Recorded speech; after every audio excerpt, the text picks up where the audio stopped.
the almighty Iguanodon, or as I like to call, the Iggy. A lot of you guys have been saying after the update, he's been a little bit better and a little bit improved, and we're going to put that to the test today in this video on if it's worth growing an Iggy after the recent Night Stalker update.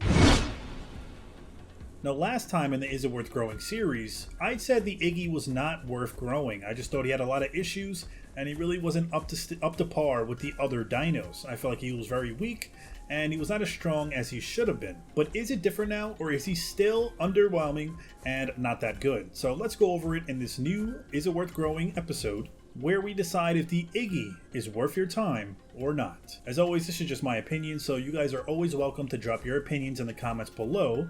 And don't forget to always hit that thumbs up and let me know what dinosaur you want me to do next for this series. So the Iguanodon actually has 800 max health, which is actually considered a lot when you realize the max health for official dinos is 1,000. So he's pretty much up there with the top tier dinos when it comes to HP. He has 200 max stamina, which is pretty average. And he has 5,000 combat weight, which is the same combat weight as the Suko and the Sarco. Now he does have 1,000 sprinting speed, which is a pretty good sprinting speed. That's the same as the Aloe.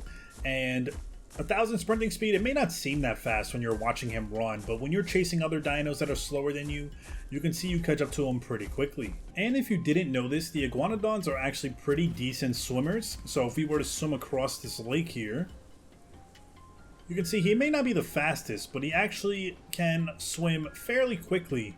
But keep an eye on that stamina, because if you're not careful and you're trying to swim too far, you will drown, and you do not want that to happen. Now, if we go over his moveset, I think there was a few changes, but I don't know if it's good or not. Let me know in the comments if you think these changes are good. They have senses here, but they didn't put any ability in there. For front limb, they have 2 slots here, but only 1 ability for that slot. And I believe he only attacks with one claw. So if we were to use his attack right now, you can see it just uses his left one, which kind of makes no sense. They should be able to use both. So I don't know if they were going to add maybe another front limb attack and they just didn't. Otherwise, I don't know why they would have 2. For hide, you have lightweight scales or tough scutes. Now, tough scutes can be good because it can increase your armor by 25%. Lightweight scales can be good because it increases your speed by 10%, but it decreases your turning speed by 40% and decreases your armor by 10%. For legs, you have traction and web feet. I believe these 2 are new.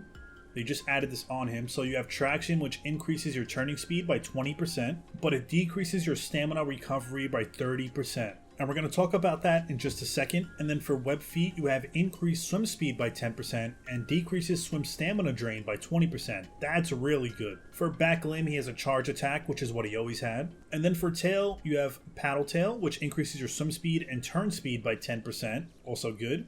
And then a regular tail attack that causes knockback. And I forgot to mention, the stab attack does 40 damage with 0.25 bleed. And now we're going to go straight to the stuff I do not like about him while we're on these movesets. And that would be just how basic his moveset still is. Now I know they gave him a few extra things, but is it enough to make him better? Let's discuss it. So for front limb, he still has only 1 stab attack. He has a charging attack, which when it comes to charging attacks, it's always iffy because it always depends on if you hit your attacks and if the animation connects and all that stuff. And then you have a regular tail attack that causes knockback. I feel like the negative side effects of lightweight scales were too amped up to even be useful. So that's another bad thing. And then traction, where it decreases your stamina recovery by 30%. I don't know if that would be good because he does have the worst stamina drain in the game. So web feet might be the way to go. Speaking of stamina, like I said, the Iggy still has the worst stamina drain, or the fastest stamina drain, out of all the official dinos. He runs out of stamina so quickly. So right now we're on auto run and you can see our stamina goes down. Now, I don't know if they adjusted his stamina since the last update. I couldn't really find anything on that. But it still drains fairly quickly, and I think it drains faster when you're in the water. And you can see once we're in the water, even though they have a lot of abilities to make him swim better, and he's supposed to be like semi-aquatic, his stamina drains so fast in the water to where, like, what's the point of going in the water with him if you're just going to run out of stamina just by swimming across this little tiny lake here. His health recovery rate is pretty slow, so you just have to be wary of that when you get into battles. So you have to like find a safe place to really gain your health back, because this doesn't go up that fast. Overall though, I kind of wish they gave him more abilities or just different. I feel like they didn't really change him or buff him enough to where he's still kind of useless. And the question, is he worth growing? I'm going to still say no. I don't think he's really worth your time growing. I don't see him being that useful in PvP situations. All he has is a stabbing, charge attack, and a tail attack. All basic stuff that you can get from other dinos that are much stronger than him. So my opinion, he is not worth growing. But if you disagree or if you agree, let me know in the comments below. Hit that thumbs up if you guys enjoyed the video. And don't forget to subscribe and let me know what dino you want me to do next for this series. But I'm sorry, Iggy, you struck out yet again.